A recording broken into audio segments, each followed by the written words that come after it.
अभी थोड़ी देर पहले खबर आई कि राहुल गांधी जी को लोकसभा की सदस्यता से बर्खास्त कर दिया गया है। जिस तरह से उन्हें उस मानहानि केस में फंसाया गया, मैक्सिमम सज़ा दी गई और 24 घंटे के अंदर उनकी लोकसभा की सदस्यता बर्खास्त कर दी गई, ये हमारे देश के लिए बहुत चिंता का विषय है।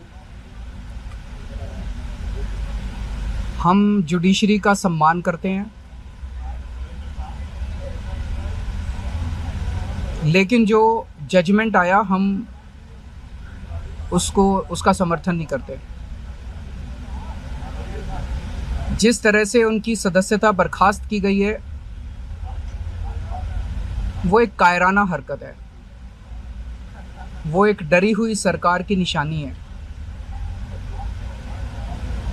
लेकिन देश के लिए पूरा आजकल देश के अंदर जो चल रहा है वो देश के लिए बहुत खतरनाक है। पूरे देश से ये एक ऐसा माहौल बनाना चाहते हैं कि देश में बस एक ही पार्टी बचे, वन नेशन वन पार्टी, और सारी पार्टियों को ख़त्म कर दिया जाए। ये एक ऐसा माहौल बनाना चाहते हैं कि एक ही नेता बचे, वन नेशन वन लीडर, बाकी सारे लीडर्स को ख़त्म कर दिया जाए। इसी को तो तानाशाही कहते हैं, इसी को तो डिक्टेटरशिप कहते हैं। पूरा देश ये देख रहा है। मैं देशवासियों से अपील करना चाहता हूं कि ये भारत हम सबका है, ये भारत 130 करोड़ लोगों का है। हम सब ने मिलकर आज़ादी की लड़ाई लड़ी थी, हमारे पुरखों ने आज़ादी की लड़ाई लड़ी थी, आज़ाद भारत को आज़ाद कराने के लिए। लेकिन आज की जो सरकार है, प्रधानमंत्री नरेंद्र मोदी जी के नेतृत्व में, इस सरकार का स्वरूप अंग्रेजों की सरकार से भी बहुत ज्यादा खौफनाक और खतरनाक है। अब लोगों को सामने आना पड़ेगा, लोगों को सामने आके इसके खिलाफ लड़ाई लड़नी पड़ेगी।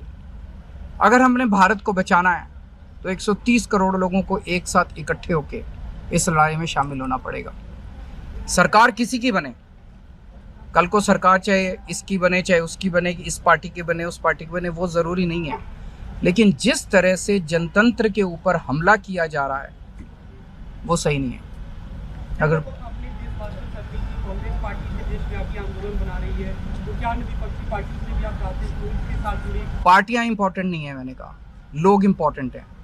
अभी मैंने संसद के अंदर, विधानसभा के अंदर एक एग्जाम्पल दिया। एक ऑटो रिक्शा वाला मिला, ऑटो रिक्शा वाला मुझे कह रहा था जी मुझे व्हाट्सएप मैसेज भेजने में डर लगता है। मैंने कहा क्यों? कहते हैं शायद गिरफ्तार ना कर लें।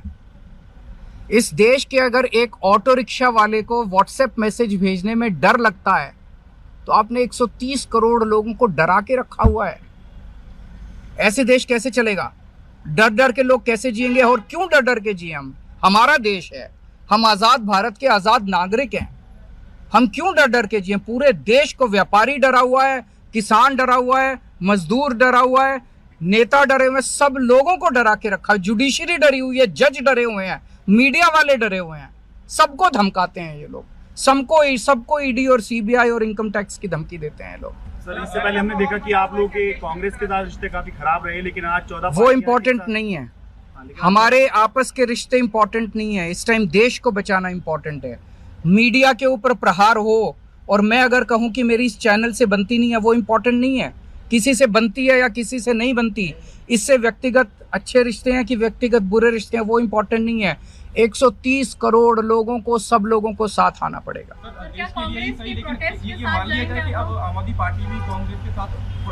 सारे लोगों को साथ आना पड़ेगा। ये लड़ाई राहुल गांधी की लड़ाई नहीं है, ये लड़ाई कांग्रेस की लड़ाई नहीं है, ये लड़ाई इस देश को बचाने की लड़ाई है। एक तानाशाह से, एक कम पढ़े लिखे व्यक्ति से, एक अहंकारी व्यक्ति से इस देश को बचाने की लड़ाई है। Thank you.